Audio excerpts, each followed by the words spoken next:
जो लोग cottage meeting में थे, उस दिन जो संदेश मैंने आपको दिया था, प्रेरितों का 4 अध्याय और उसके 13वें पद के ऊपर हम विचार करेंगे आगे की ओर।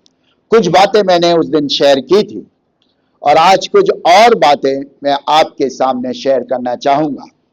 यहां पर घटना इस प्रकार से है, जब प्रभु यीशु मसीह मृतकों में से जी उठे थे और चेलों को के ऊपर उन्होंने जब अपने आप को प्रकट किया और चेले प्रभु की सामर्थ को पा गए, तब प्रभु की सामर्थ से भरपूर होकर उन्होंने प्रभु के कार्यों को किया।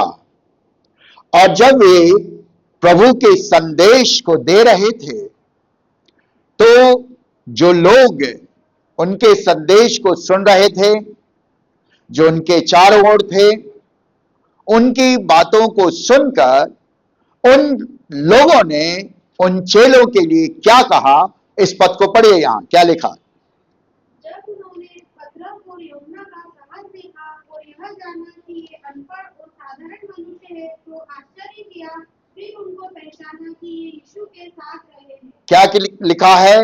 ये अनपढ़ और साधारण मनुष्य हैं।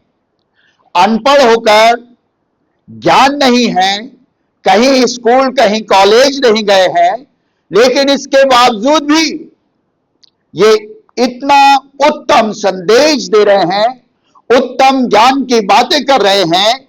ये सब इन्हें कहां से आया?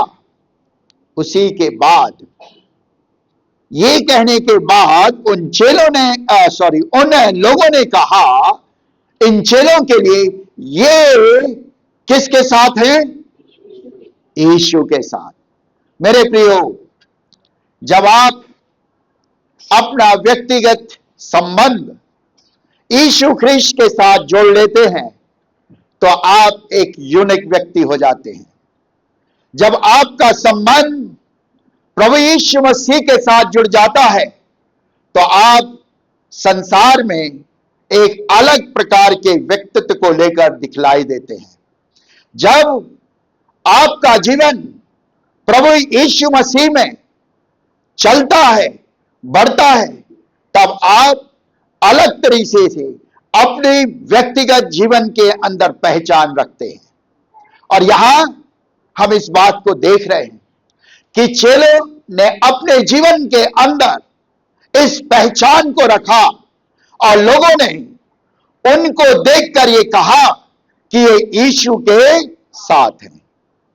आज मैं और आप संसार के सामने क्या इस बात को प्रकट कर रहे हैं कि हम यीशु के लोग हैं?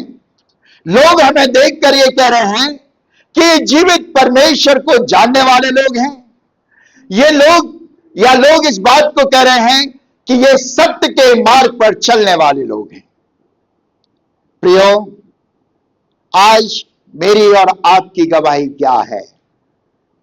आज मेरा और आपका जीवन संसार के सामने क्या है? और आज मैं आपके सामने यही रखना चाहता हूं कि जब मैं और आप मसीह यीशु के फॉलोअर हो चुके हैं, मसीह यीशु के साथ हम चल रहे हैं, तो हमारी गवाही लोगों के सामने एक उत्तम गवाही हो। अगर हमारी गवाही लोगों के सामने उत्तम गवाही नहीं है, तो हमारा मसीह कहलाना व्यर्थ है, हमारा विश्वासी कहना व्यर्थ है, हमारे जीवन से प्रभु यीशु मसीह के नाम को लेना व्यर्थ है। और इसलिए आज प्रभु मुझसे और आपसे चाहता है, मैं और आप अपनी गवाही को प्रकट करें। मैं और आप अपने जीवन से इस बात को बताएं कि हमारे अंदर यीशु पाया जाता है। मैं यीशु मसीह को जानने वाला व्यक्ति हूं, मैं यीशु के साथ जीने वाला व्यक्ति हूं। जब संत पौलुस यीशु मसीह का फॉलोअर हो गया, उसकी मुलाकात दमिश्क के रास्ते पर हो गई, उस दिन से पौलुस का चरित्र बदल गया, पूरी तरह से उसके जीवन के अंदर परिवर्तन आ गया। और वही पौलुस गलतियों के अंदर लिखता है 2 अध्याय के 20वें पद में, मैं मसीह के साथ क्रूस पर चढ़ा दिया गया, अब मैं जीवित ना रहा पर मसीह मुझ में जीवित है। कहने का अर्थ, अब मेरे द्वारा मैं प्रकट नहीं हो रहा हूं, मेरे द्वारा यीशु ख्रीस्त प्रकट हो रहा है। आज प्रभु मुझसे और आपसे ये चाहता है। और जब मेरे और आपके बीच में यीशु है, मैं और आप यीशु के साथ चल रहे हैं, तो मैं और आप अपने जीवन में इन कर्तव्यों को पूरा करने वाले बने। वो क्या कर्तव्य है? पहली चीज, ताकि लोग आपको देखकर ये कहने पाए, ये मनुष्य यीशु के साथ रहते हैं। पहली चीज, मेरे और आपके जीवन के अंदर पहला स्थान परमेश्वर को देने वाला हो।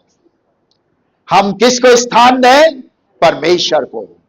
जब पतरस और यूहन्ना को लोगों ने मना किया कि अब तुम इस नाम का प्रचार मत करना, तब पतरस और यूहन्ना ने ये कहा, हमसे ये हो नहीं सकता कि हमने जो कुछ सुना, जो कुछ देखा, जो कुछ हमने जाना, जो अनुभव हमने लिया है, उसके बारे में ना बताएं।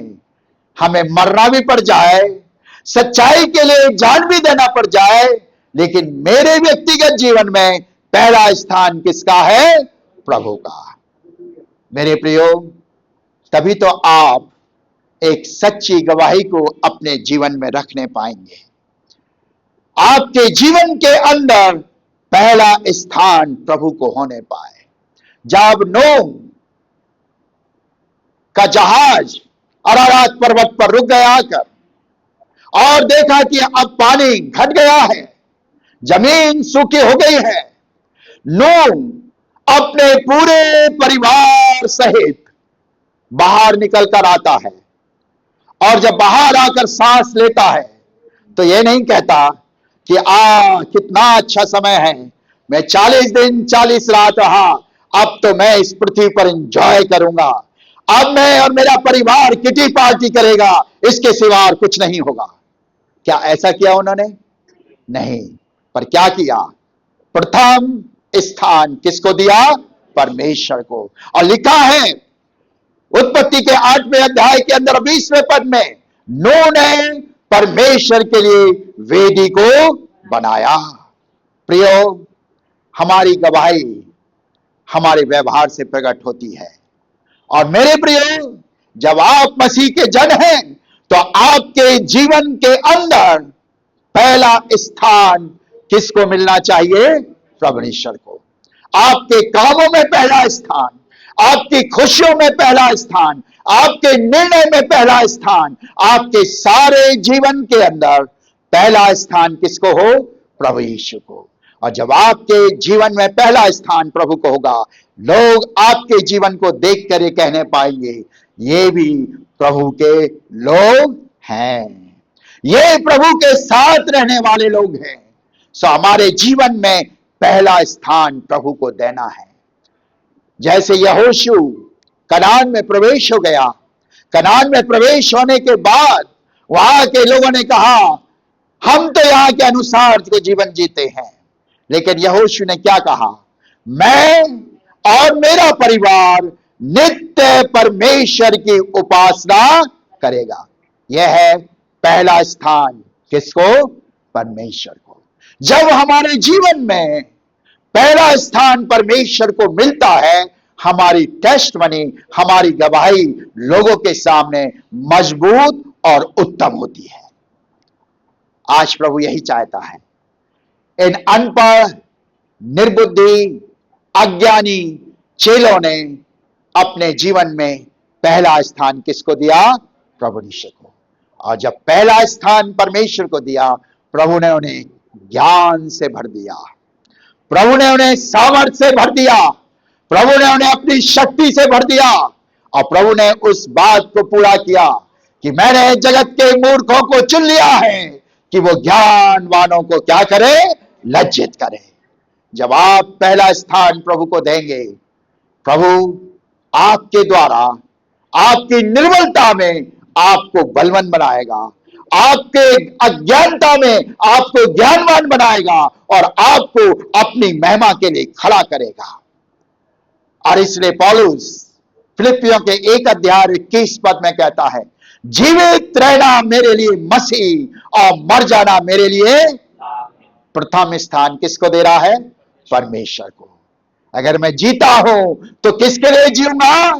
केवल परमेश्वर के लिए।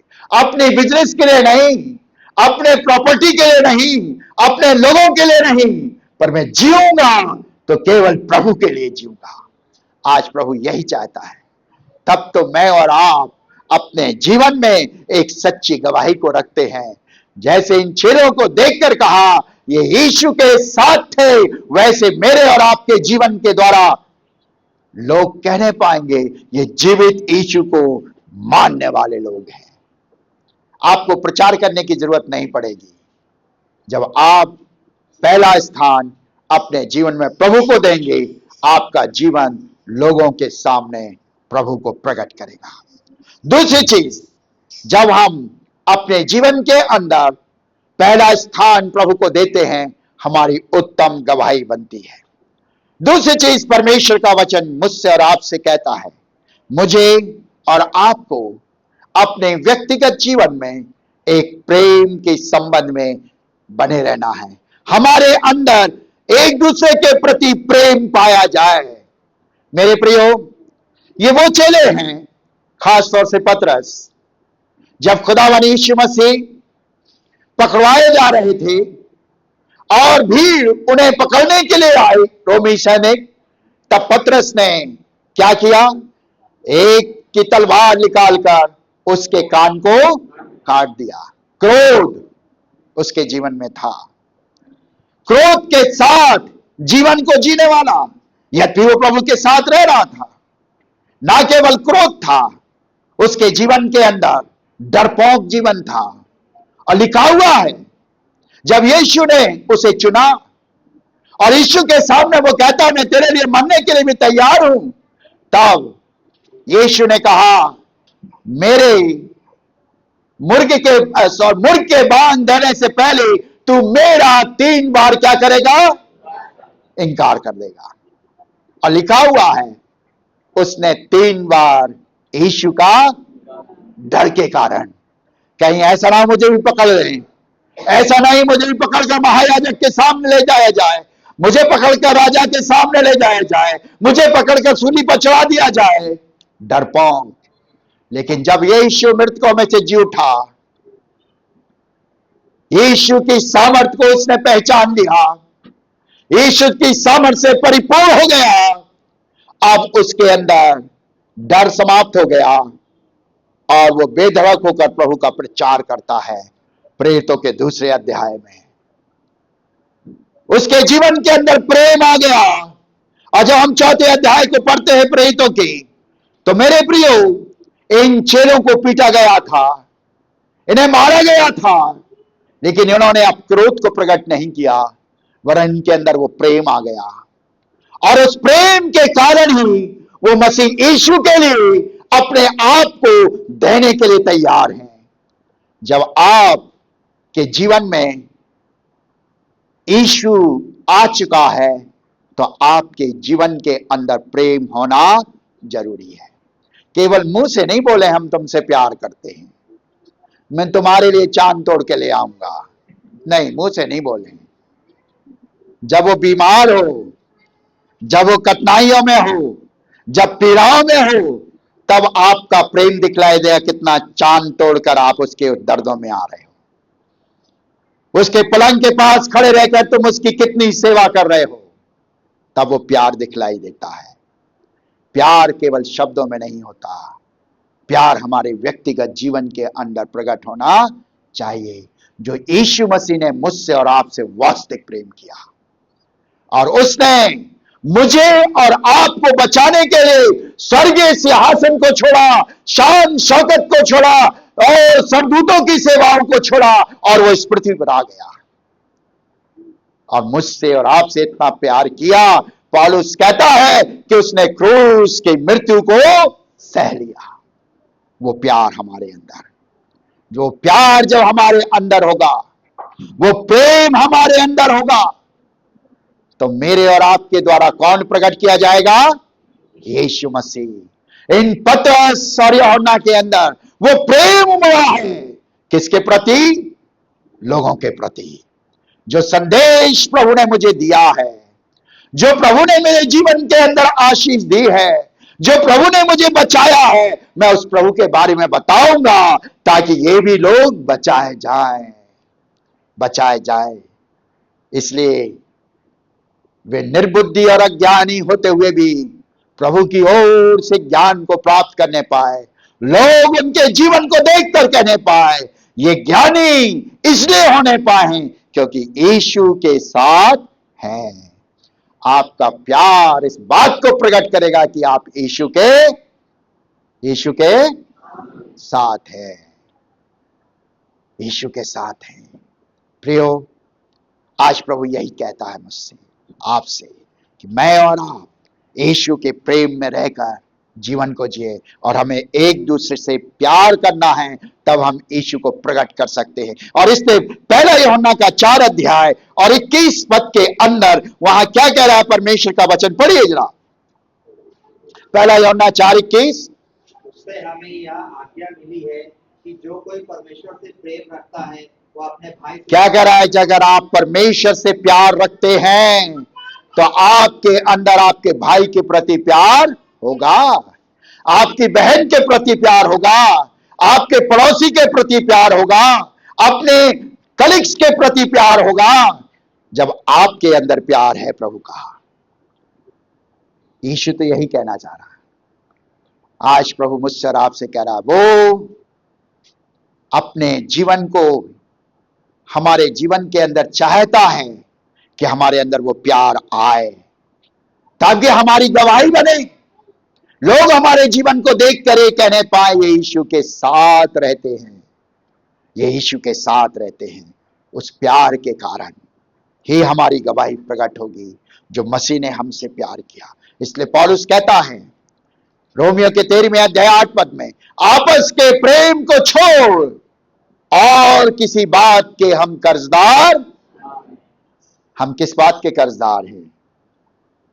मेरे प्रियो, हम भौतिक वस्तुओं के कर्जदार तो बन जाते हैं, लेकिन प्यार के कर्जदार आज तक नहीं बने।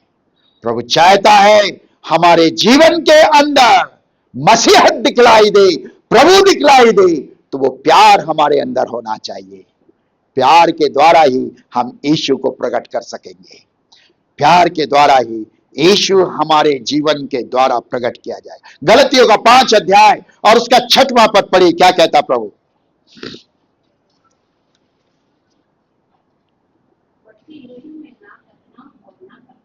हाँ, क्या कहता है? किसके द्वारा प्रभाव डालता है विश्वास? प्रेम के द्वारा।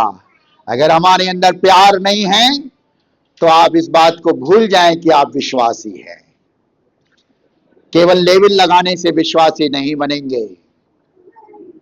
मेरे प्रियो, इन अनपढ़ और साधारण लोगों ने यीशु को प्रकट कर दिया उस प्रेम के कारण। इसलिए वो जाकर सुसमाचार सुना रहे हैं कि उन्हें मानव जाति से प्यार हो गया कि ये भी बचाए जाएं, ये भी उद्धार को पाएं, ये भी अनंत जीवन के भागीदार बने। ये प्यार ही है जो हमें सुसमाचार सुनाने के लिए बाध्य करता है। अगर आपके अंदर मानव के प्रति प्यार नहीं है तो आप कभी सुसमाचार सुनाने के लिए आगे नहीं बढ़ेंगे। यीशु मुझसे और आपसे चाहता है कि मैं और आप अपनी गवाही को बनाने वाले बने, लोग हमारे जीवन को देखकर कहने पाए, ये प्रभु के साथ है, ये प्रभु के विश्वासी हैं।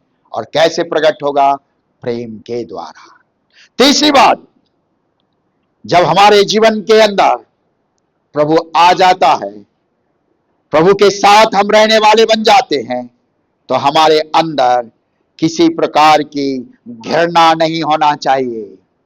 पढ़िए कुलुस्सियों का 3 अध्याय और उसका 8 पद। कुलुस्सियों का 3 अध्याय और 8 पद, और कोई निकाले गलतियों 5:20, 2 पदों को पढ़े। पर अब तुम भी इन सबको अर्थात क्रोध, रोष, भेदभाव, निंदा और मुंह से गालियां बकना, ये सब बातें छोड़ दो। क्या कह रहा प्रभु का वचन? आज प्रभु मुझसे और आपसे चाहता है कि हमारे अंदर किसी प्रकार की घृणा ना हो, एक दूसरे के प्रति हमारे प्रति किसी प्रकार की बैर भाव का जीवन ना हो। जब यीशु हमारे अंदर आ जाता है तो केवल सूट बूट वालों से प्रेम करने वाले ना बने, केवल अच्छी साड़ी पहनने वालों के साथ ना बैठे, गंदी साड़ी पहनने वालों के साथ भी हमारा रिश्ता हो, गंदा सूट पहनने वालों के साथ भी हमारा रिश्ता हो, फटे कपड़े पहनने वालों के साथ हमारा संबंध हो। आज हम रिश्ते कैसे जोड़ते हैं मालूम है आपको? हम अपने बराबर के रिश्तों को देखते हैं ना, कभी गरीब के साथ हम अपना रिश्ता नहीं जोड़ते। अरे वो लड़का गरीब है, उसके पास रहने को ये नहीं है, वो नहीं है, कैसे हम उसके साथ रिश्ता जोड़े? मेरे प्रियो, खुदावन मुझसे और आपसे कह रहा है, मसीहत को प्रकट करने के लिए, प्रभु को प्रकट करने के लिए हमारे अंदर बैर भाव और घृणा का जीवन ना होने पाए, हमारे जीवन के अंदर वो बातें होने पाए जिससे मसीह प्रकट किया जाए। गलतियों का 5 अध्याय 20 पद पढ़िए जरा। हाँ,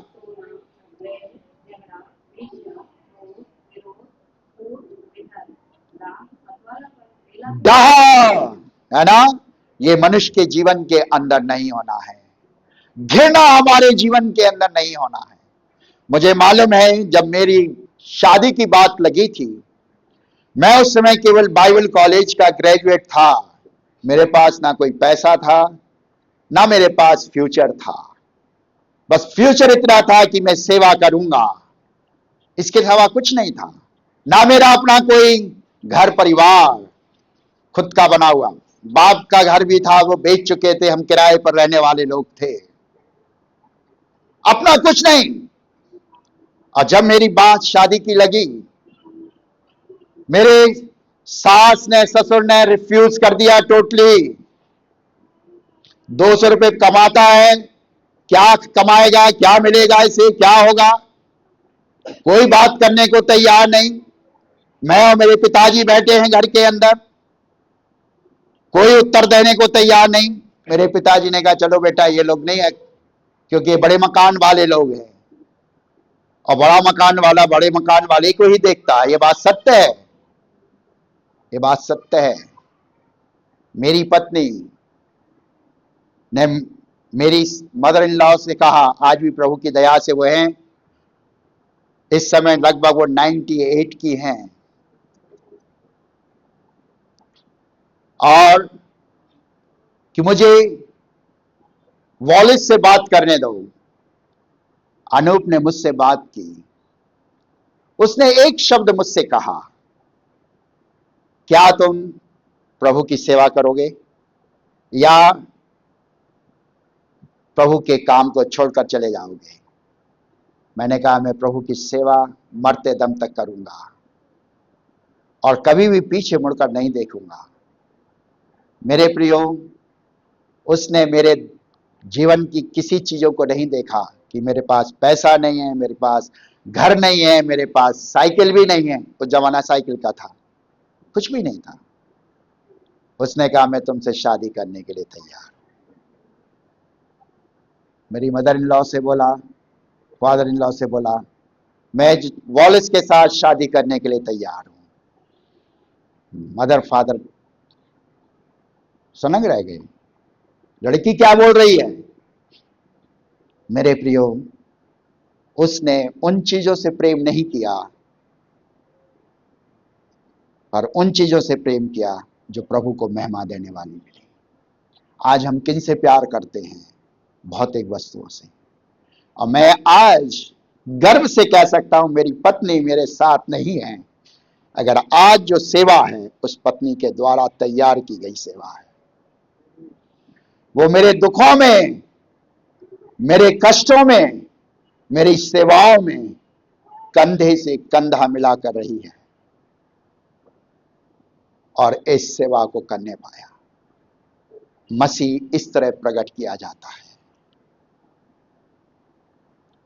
मेरे प्रियो, प्रभु कहता है हमें घृणा करने वाले नहीं बनना, हमें अपने जीवन के अंदर नीचे लोगों को तिरस्कार करने वाले नहीं बनना, हमें नीचे लोगों के साथ संबंध जोड़ने वाले नहीं बनना, वरन हमें संबंध को बनाना है, संबंध को तोड़ना नहीं है, बनाना है, उनके साथ जोड़कर अपने जीवन को जीना है।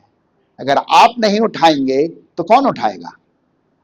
आप कहते हैं ना हम प्रभु के लोग हैं, आप कहते हैं ना हम प्रभु हमारे अंदर रहता है, तो जब प्रभु आपके अंदर रहता है तो एक कमजोर को उठाइए ना, तभी तो मसीह प्रकट किया जाएगा आपके द्वारा। अगर आपने एक बलवंत को उठा लिया तो कुछ भी नहीं किया आपने। प्रियो, प्रभु सिखाता है हम जीवन में कभी घृणा करने वाले ना हो कमजोरों से। आज प्रभु ने मुझसे और आपसे यही कह रहा है, यीशु को प्रकट करना है ना, अपनी गवाही को बताना है, तो उन्हें गले लगाओ जिन्हें कोई गले नहीं लगाता। मेरी प्रवीण के साथ आखिरी मुलाकात जब हुई तो एक दिन उसने अपने 2 वर्करों को बुलाया। उसमें से एक अविदा नाम की लड़की थी जो वहीं पाली पोसी गई थी प्रवीण के साथ, उसका हस्बैंड, और दूसरा एक और लड़का था, वो भी मुसलमान से था। और उसने ऑफिस में बुलाया था, लेकिन वो ऑफिस नहीं आ सके तो उसने घर पर बुला लिया। घर पर बुलाने के बाद उसने अपने टेबल पर खाना भी खिलाया।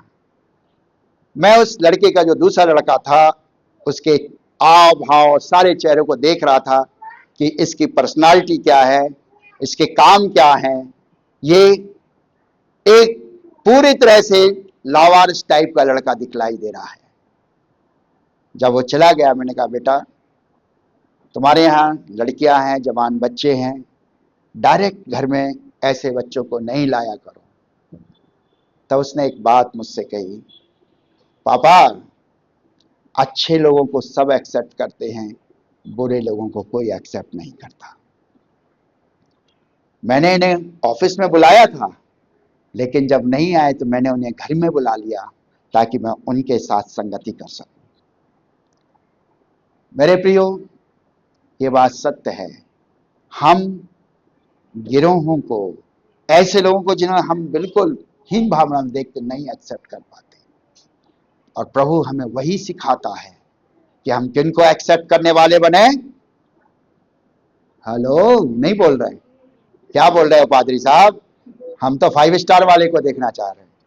हाँ, लड़की मिले खाती कमाती सुंदर वाली और लड़का मिले 5 स्टार वाला, है ना? काम ऐसे लोगों से रिश्ता जोड़ेंगे। मसीहत हमारी तभी है जब हम गिरतों को उठाते हैं, उनसे घृणा नहीं करते। प्रभु आज यही कह रहा है कि मैं और आप इन चेलों की तरह गवाही बनाने पाए। इनके साथ कौन है? यीशु। यीशु हमें घृणा करने वाला नहीं, वरन हमें गले लगाने वाला बनना, गले लगाने वाला बनना। और उसको मैंने अभी पिछले समय एक बदला हुए जीवन के साथ देखा, एक परिवर्तित जीवन के साथ उस लड़के को देखा। मेरे प्रियो, यही है मसीहत, यही है प्रभु हमसे चाहता है कि हम क्या करें? घृणा नहीं करें, वरन उन्हें अपने गले लगाएं, उनसे प्रेम करें। चौथा विचार यहां कहता है परमेश्वर क्या कह रहा है? हमारा जीवन एक बड़ा सिंपल और साधारण जीवन होना चाहिए मसीह को प्रकट करने के। ये चेले कोई बड़े 5 स्टार होटल वाले लोग नहीं थे, ये चेले बड़े VIP जीवन को जीने वाले लोग नहीं थे, साधारण लोग। और लिखा है यहां पर अनपढ़ और साधारण, यही तो शब्द आया। इसका मतलब उनके पास कोई संसारिक चमक धमक नहीं है। आज की सेवाएं सारी किस पे आकर रुक गई हैं? चमक धमक पर। आपके पास चमक धमक का सब कुछ है तो आप ग्रेट प्रीचर हैं, ग्रेट सेवक हैं, और आपके पास चमक धमक कुछ भी नहीं है तो आपको पूछता भी नहीं है कोई। यह है आज की दुनिया। क्योंकि मैं इस दुनिया में रह रहा हूं, प्रभु की दया से 66 साल पूरे कर रहा हूं, और 50 साल से सेवा कर रहा हूं, और इस 50 साल की सेवा के अंदर मैंने देखा है एक सिंपल साधारण सेवक को कोई एक्सेप्ट करने तैयार नहीं है, नहीं है, चमक धमक। लेकिन प्रभु क्या कह रहा है? प्रभु मुझसे और आपसे कह रहा है, मुझे और आपको अपने व्यक्तिगत जीवन के अंदर एक साधारण जीवन को जीना है, ताकि हमारे द्वारा मसीह यीशु प्रकट किया जाए, हमारे द्वारा प्रभु ऊंचा किया जाए। पढ़िए मत्ती रचित सुसमाचार 18 अध्याय 2-3 पदों को पढ़ें, और कोई रोमियो की पुस्तक उसका 16वां अध्याय 19वां पद पढ़े। हाँ हाँ, क्या कह रहे? चेले पूछ रहे हैं किससे? प्रभु यीशु मसीह से, कि स्वर्ग का राज किसके समान है, या स्वर्ग का राज कैसा है ना? प्रभु यीशु मसीह ने कोई 5 स्टार के आदमी को लाकर खड़ा नहीं किया, कोई बड़े महायाजक को लाकर खड़ा नहीं किया, पर किसको खड़ा किया? बालक, साधारण सा, है ना? हो सकता वो बालक गंदा भी हो सकता उस बालक के अच्छे कपड़े ना हो, लेकिन प्रभु ने वहां रखा। और क्या कह रहा है बेटा? पढ़ो आगे। मैं तुमसे सच कहता हूं कि जब तक तुम ना पियो और बालकों के समान ना बनो, तुम स्वर्ग के राज में प्रवेश। बालक भूल जाता है, ये सब बैठे हैं छोटे छोटे बालक, है ना? आप इन्हें मार दो, थोड़ी देर के बाद वे भूल जाएंगे, फिर भी आ जाएंगे, चिपक जाएंगे, है ना? इनका स्वभाव ऐसा होता है। और हमसे कोई कह दे, इतनी सी बात बोले तो हम इतना बड़ा मुंह बनाएंगे और पीट करके चल देंगे, बेकार है। हम नहीं बदलते, इसलिए प्रभु ने कहा है हम साधारण बने, बालक के समान बने, भूलने वाले बने, अपने जीवन उन बातों को लेने वाले ना हो जिससे परमेश्वर की महिमा नहीं होती, और वो बातें हम लें जिससे परमेश्वर ऊंचा होता है, परमेश्वर आदर पाता है। और इसलिए परमेश्वर का वचन कहता है कि हमें अपने जीवन से प्रभु को प्रकट करने के लिए एक साधारण जीवन को जीने की आवश्यकता है। एक बहुत बड़ा तामझाम करके हम स्वर्ग के राज में प्रवेश नहीं कर सकते। स्वर्ग के राज में आपके द्वारा साधारण, ईमानदारी और बड़े ही समर्पण के साथ जो सेवा की गई और उसके द्वारा जो प्रभु के राज में आ गया, वो स्वर्ग के राज का हिस्सा पाएगा। आज प्रभु यही मुझसे कह रहा है, लोग हमारे जीवन को देखकर ये कहने पाए ये यीशु के साथ रहते हैं, और यीशु के साथ रहने वाला जीवन कैसा होता है? बोलते नहीं हो आप लोग, साधारण, साधारण। और आज प्रभु यही चाहता। अब देखिए एक पद को और पढ़िए, रोमियो का 16वां अध्याय और उसका 19वां पद। हाँ हाँ,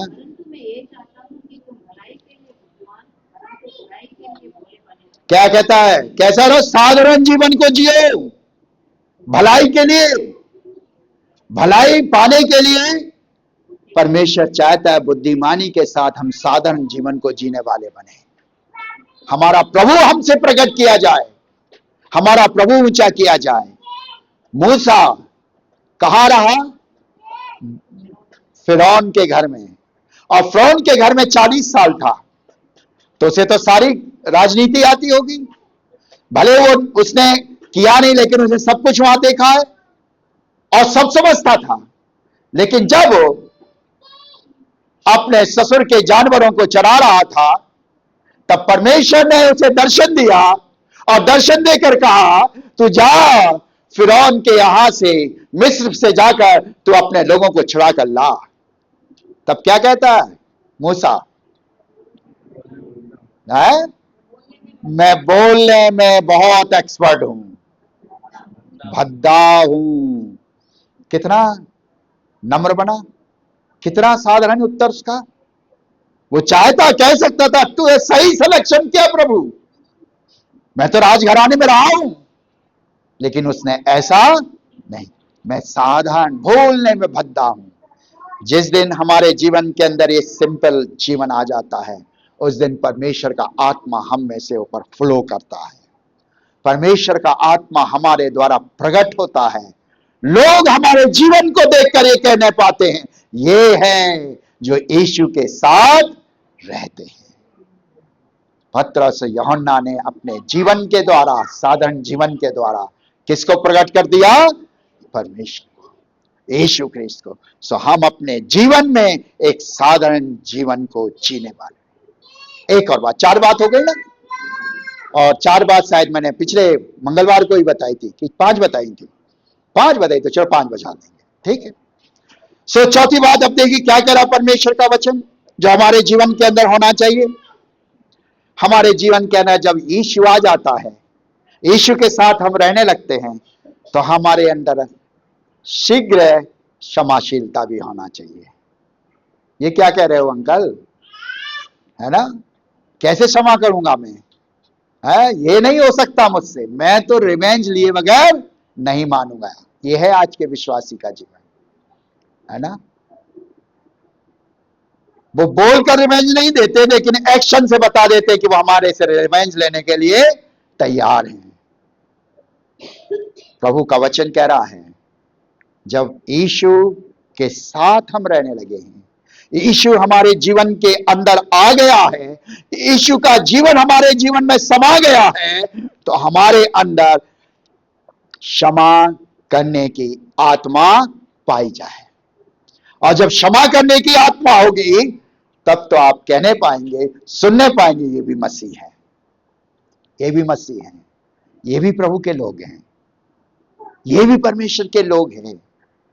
प्रभु चाहता है हमारे जीवन के अंदर क्षमाशीलता हो। पढ़िए 1 शमूएल 24 अध्याय 7 पद, 1 शमूएल 24 अध्याय 7 पद।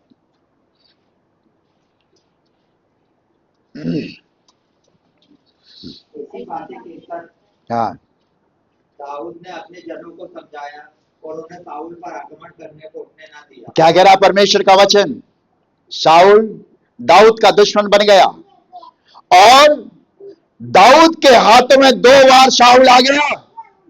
एक बार जब वो दिशा फिरने गया, तो लिखा हुआ है जहां दाऊद छुपा हुआ था, है ना, शाऊल, तो क्या कर लिया उसने? कुछ किया था?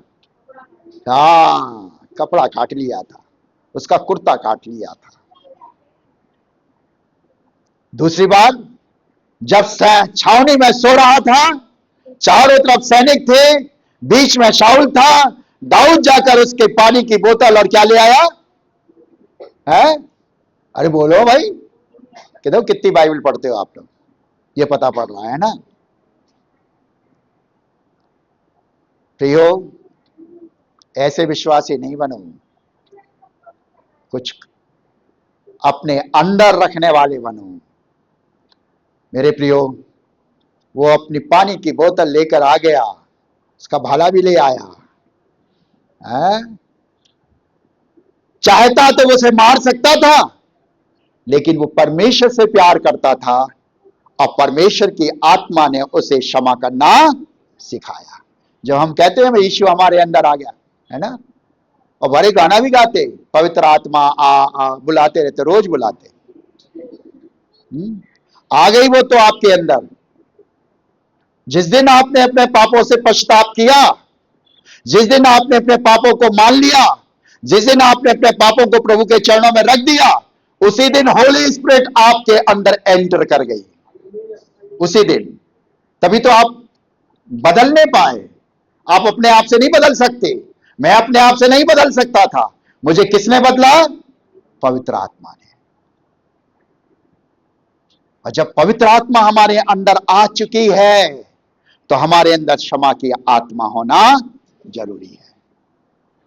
प्रियो, अगर हमारे अंदर क्षमा का आत्मा नहीं है तो हमारी टेस्टमनी नहीं है, हमारी गवाही नहीं है।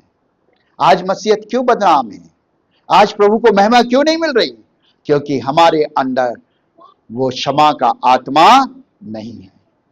क्रिश्चियंस के क्या चल रहे हैं? केस चल रहे हैं, भाई भाई के केस चल रहे हैं। और जहां क्षमा का आत्मा होना चाहिए वहां क्षमा का आत्मा नहीं पाया जाता। प्रभु कहता है यीशु को प्रकट करना है, यीशु को बताना है तो हमारे अंदर क्षमा का आत्मा पाया जाए, क्षमा का आत्मा पाया जाए। आप जानते हैं यूसुफ के भाइयों के साथ यूसुफ ने क्या किया? उत्पत्ति के 50 अध्याय के अंदर 19 से 21 पद में घर पढ़ लेना। यूसुफ के भाइयों ने उसे क्या कर दिया? गड्ढे में डाल दिया था। और जब यूसुफ अपने भाइयों से मिला तो कहता अब आई ऊंट पहाड़ के नीचे, अब मैं देखूंगा इनको। ऐसा बोलता है? नहीं, पर बेचारा खुद रोता है, खुद आंसू बहाता है। और जब वो अपने आप को छिपा नहीं सका तब उन्हें गले मिलकर माफ कर देता है। यह है मसीहत, यह है प्रभु का काम। जब यीशु के हिस्सा हम बन जाते हैं, यीशु के घर के सदस्य हो जाते हैं, यीशु हमारे जीवन के अंदर आ जाता है तो हमारे अंदर वो क्षमा का आत्मा होना है। अगर आपके अंदर वो क्षमा का आत्मा नहीं है तो फिर आप समझ लीजिए आप मसीह, बोलो भाई, नहीं है। और इसलिए इस हॉल के बाहर जाने से पहले आज अपने आप को प्रभु के सामने रखें।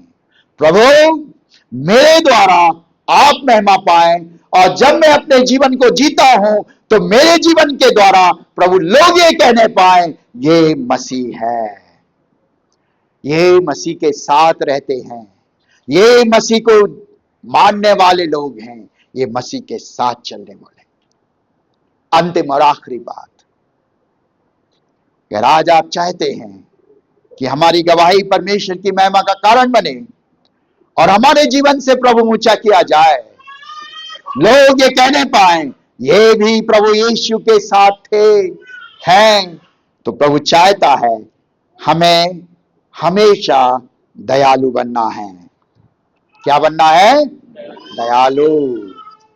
क्रोध का आत्मा, क्रोध का जीवन दूर।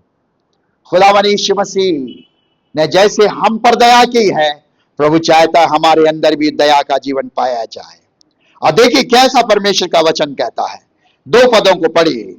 रोमियो का 12वां अध्याय 8 पद, और कोई निकाले लूका 10:37। जो उपदेशक हो हाँ वह उपदेश देने में लगा रहे, हाँ दान देने वाला उदारता से दे, हाँ जो अगुवाई करे वह उत्साह से करे, हाँ। जो दया करे वह हर्ष से। कैसा लिखा हुआ है?